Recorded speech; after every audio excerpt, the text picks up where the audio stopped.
They say some cries don't come from the living, but from the trapped souls of the dead. Hey guys, so this has probably happened to you before, right? You're walking somewhere, maybe through a crowded place or even a completely silent area, but suddenly you feel like someone just called your name from behind you. Has that ever happened to you? I get asked about this a lot. Why does this happen to us? Why do we sometimes feel like someone in a crowd shouted our name and we think someone's calling us? We turn around and there's nobody there, just other people doing their own thing. Or sometimes we're completely alone and we hear our name being called. We look back and nothing. The thing is, guys, this is actually the screams of souls. These are the voices of spirits who can't scream or shout. They can only call your name. They're trying to bring you closer to them. And after that, they try to make you join their world. They trap you.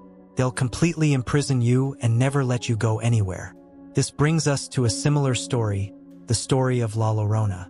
La Llorona is such a terrifying urban legend, guys, that if you had encountered her as a kid, I honestly don't think you'd be alive right now to watch this video.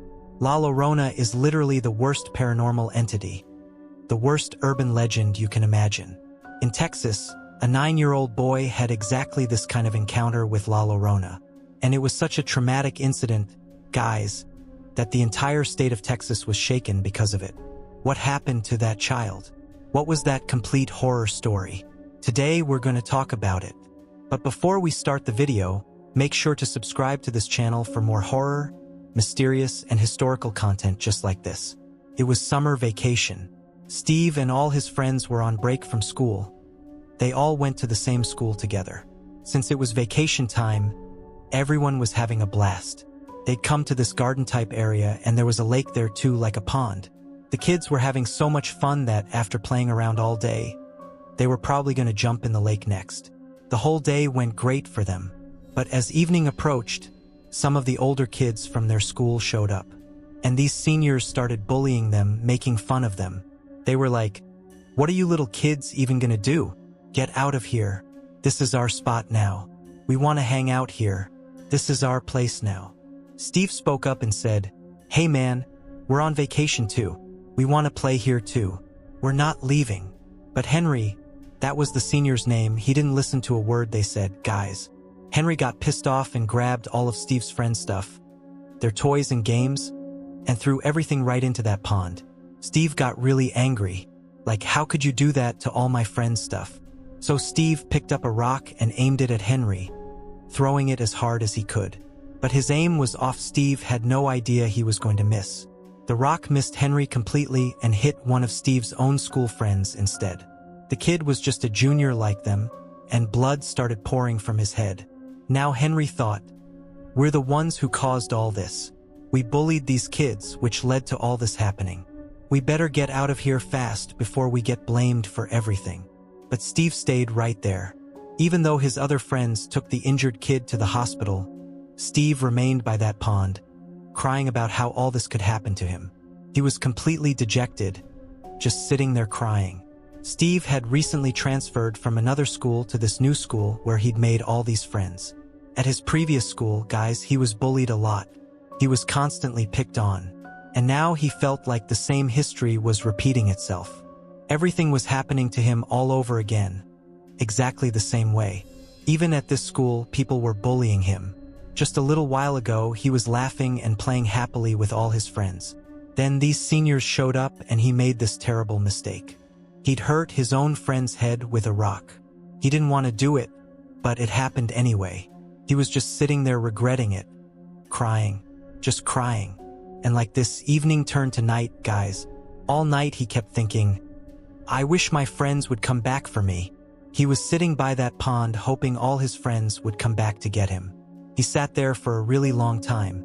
Looking around, all he could see was darkness. Darkness everywhere. In his anger, he picked up his friend's remaining stuff and threw it in the water too. As soon as he threw all that stuff in the water, he started hearing a woman crying from near the pond. Steve suddenly stopped. He started thinking, "I saw with my own eyes that everyone left this place. So who's here now?" Then he saw that close to the pond, there was a bench. A woman was sitting there, and she was crying. The woman was wearing a white gown, a very old white gown. She was just sitting there with her head down, crying, sobbing quietly. Steve walked up to her and said, "Ma'am, is everything all right? Can I help you?" The woman suddenly stopped crying. She lifted her head and looked at Steve, and she gave him a small smile. Steve got really scared now. He thought, this woman is here in all this darkness. There are no lights here, just this woman and me. There shouldn't be anyone else here besides me. The woman asked him, "Steve, you're a good boy, aren't you? You are a good boy, right?" And saying all this, she placed her hand on his cheek.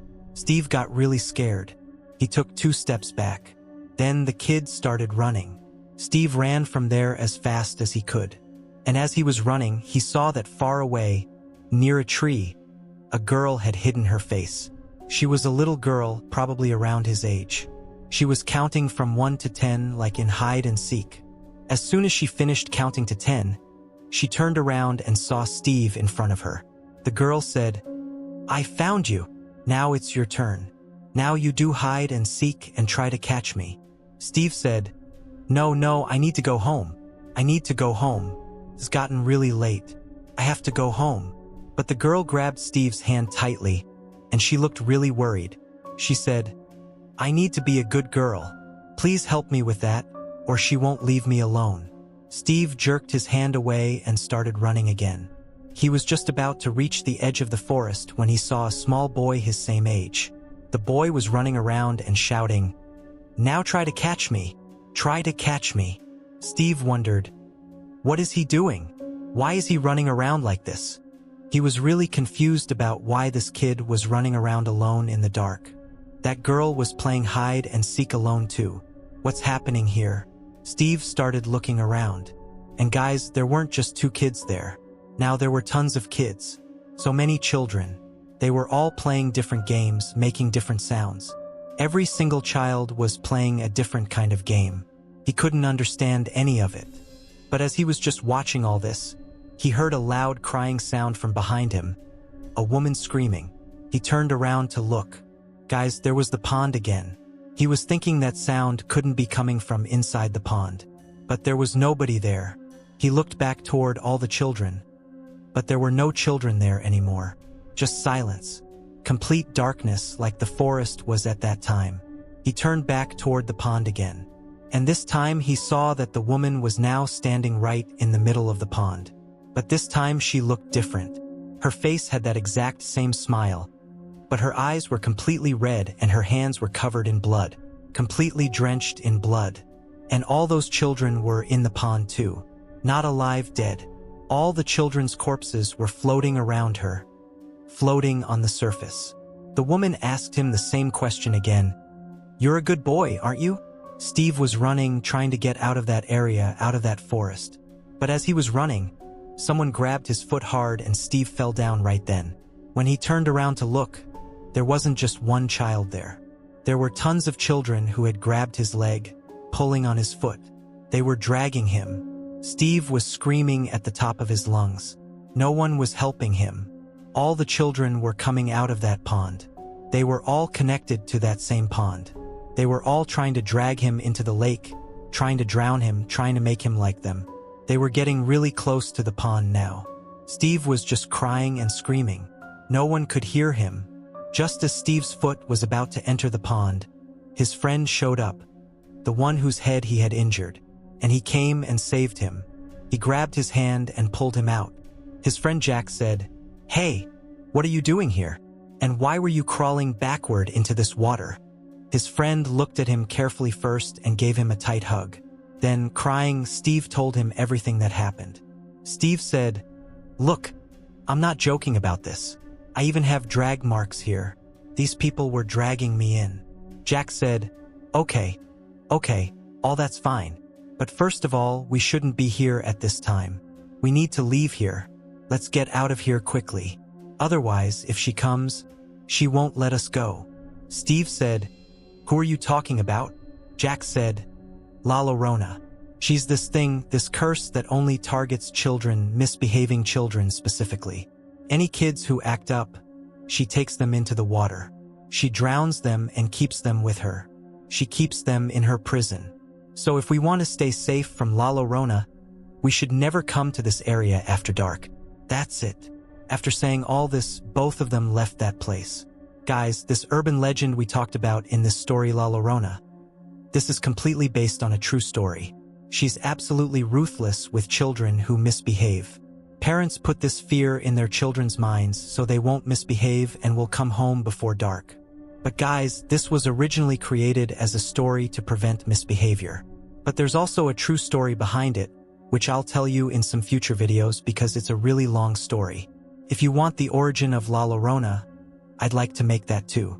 Because guys, this story isn't just limited to one place. We have similar legends all over America and in many cultures around the world. The same thing is told to children. If you misbehave, this entity will come and take you to the water and drown you. These stories exist everywhere, and maybe I'll make a story about the origin of La Llorona in the future. If we ever make this video, let me know in the comments if you want to hear it or not. Until then, be a good kid. Thanks for watching.